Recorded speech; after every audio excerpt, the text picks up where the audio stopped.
Hey everyone, welcome to the show. So, think about this for a second. The whole global financial system, right? Seems rock solid. Yeah. But maybe, just maybe, it's actually uh, more fragile than we think. Like, are there hidden battles going on right now undermining the U.S. dollar's top spot? Well, it's definitely something to consider. I mean, history kind of shows us that, no single power stays on top forever, does it? There are always challenges. Okay, yeah, let's unpack this. So today we're diving deep into Our Dollar, Your Problem by Kenneth Rogoff.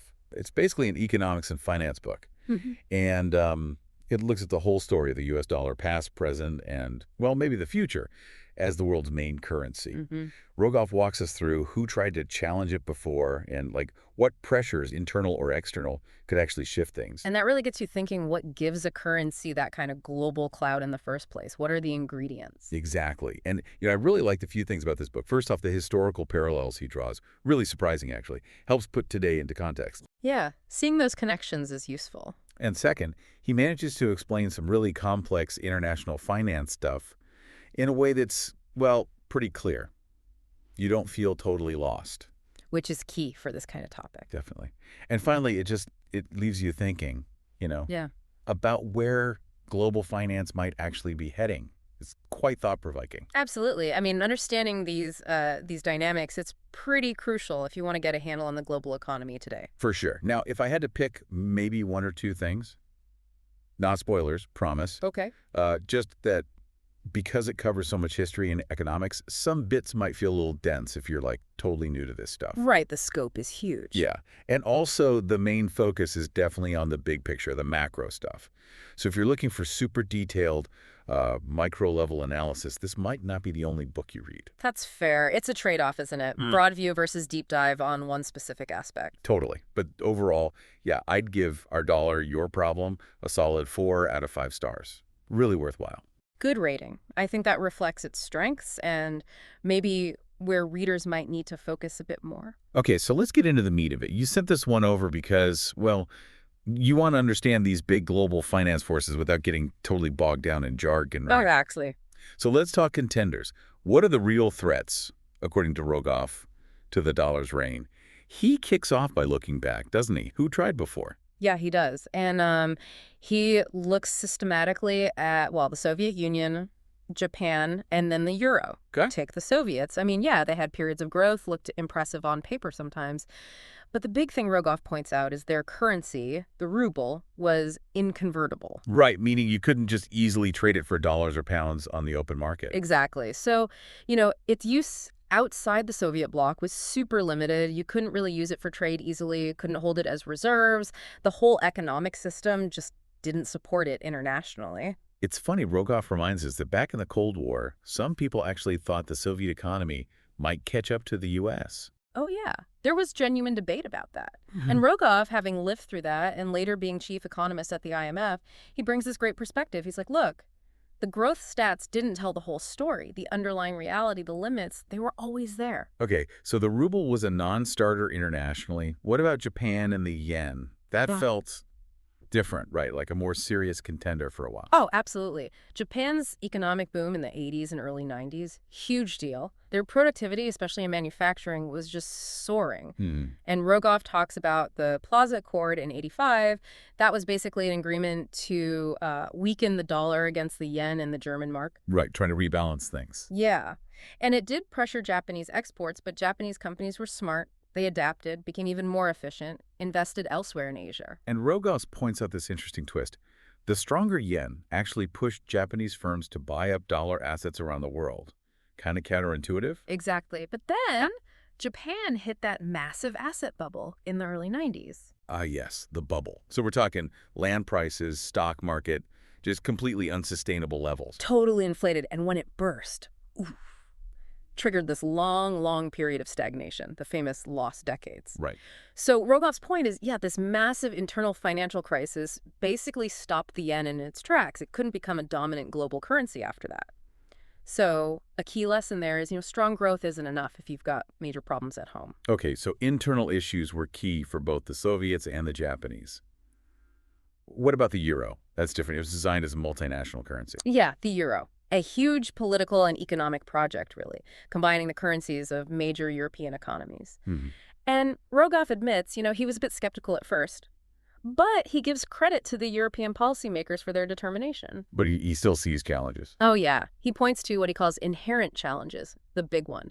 No unified fiscal authority. Meaning no single government body, like the U.S. Treasury, managing the finances for the whole Eurozone. Pretty much. There's no central treasury backing all the debt in the same way. Plus, he mentions the balkanized nature of Eurozone government debt markets. Fancy way of saying each country mostly handles its own debt. So it's not quite the same unified backing as the dollar gets from the U.S. government. Exactly. And remember, the European debt crisis back in the early 2010s. Yeah. Greece, Ireland. Right. Rogoff argues that crisis really exposed those vulnerabilities. So while the euro kind of held on to the combined share its old currencies had in global reserves, it hasn't really, grown that share much. It hasn't significantly challenged the dollar's dominance. Okay, interesting. So past challengers had their own major roadblocks. Now, the book really pivots to China, doesn't it, as the big potential challenger now. What makes China different? Well, the obvious thing is just sheer size, right? China's economy is massive, and it's deeply plugged into global trade. Rogoff shows this with some pretty striking GDP number. There's always a but. Yeah. But he's also really clear about the major hurdles China faces if it wants its currency, the renminbi, to, truly take over from the dollar. It's not straightforward at all. Okay, what are some of those main hurdles Rogoff highlights? Well, a few big ones. First, their financial markets.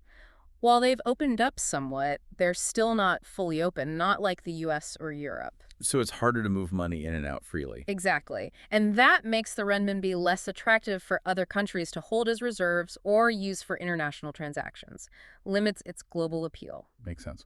What else? Second, Rogoff talks about structural issues inside China's economy. Things like relying too heavily on investment in the past and now these big issues in the property sector we hear about. Right, the real estate problems. Yeah. He kind of suggests that the era of super fast double-digit growth is probably over, and that, affects how attractive the renminbi looks long-term. He also gets into their exchange rate policy, right? The balancing act. Yes, exactly. For a long time, they kept the renminbi's value pretty closely tied to the dollar. That helped exports, but it also, it limits your own control over monetary policy. Like, you can't fully adjust interest rates just based on what your economy needs. Precisely. Rogoff suggests a more flexible exchange rate would probably be better for them in the long run, give them more independence. There was also that interesting bit about how China managed inflation during its rapid growth phase. Something about managing migration. Yeah, that was fascinating.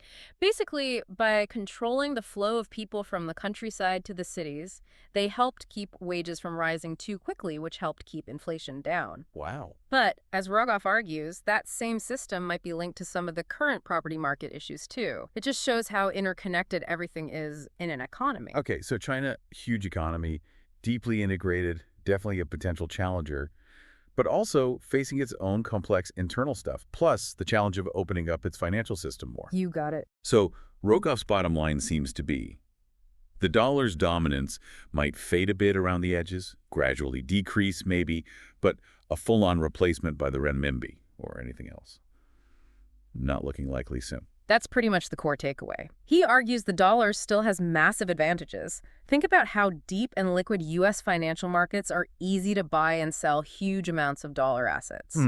Plus, the U.S. has a strong legal framework, relatively stable institutions, things global investors really value. What about other things? Like, he touches on crypto, doesn't he? And central bank digital currencies.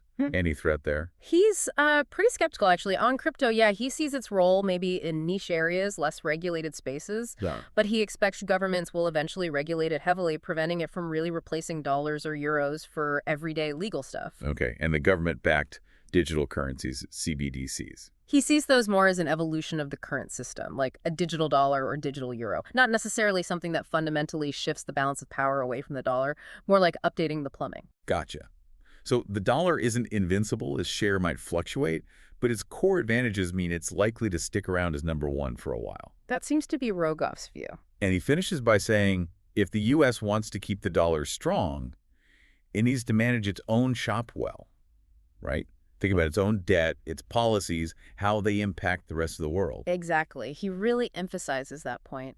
The risk of high inflation, like the U.S. saw in the 70s, that's a key vulnerability. It erodes trust. And he notes, other countries have mixed feelings about dollar dominance, especially when U.S. domestic policy, like managing inflation, has huge knock-on effects for their reserves and economies. It really is our dollar, your problem. Wow. Yeah. Really fascinating stuff. Makes you look at the news about global economics in a different light. It definitely provides some important context for understanding what's going on globally. Well, if you found this deep dive as fascinating as we did, definitely hit that like button and subscribe for more explorations into the ideas shaping our world. And hey, if you want to read the book yourself, there's a link to Our Dollar, Your Problem on Amazon down in the description. You could dive even deeper. Yeah, there's way more detail and nuance in the book itself. Highly recommend checking it out. So thanks for joining us on this deep dive today. What was the most surprising thing you took away from this discussion?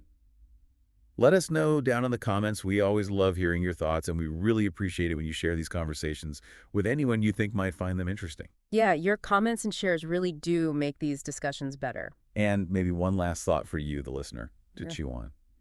If the dollar's global role does start to shrink, even gradually, what unexpected ripple effects might that have on things you buy, maybe international travel costs, stuff like that? Something to think about. Until our next deep dive, take care.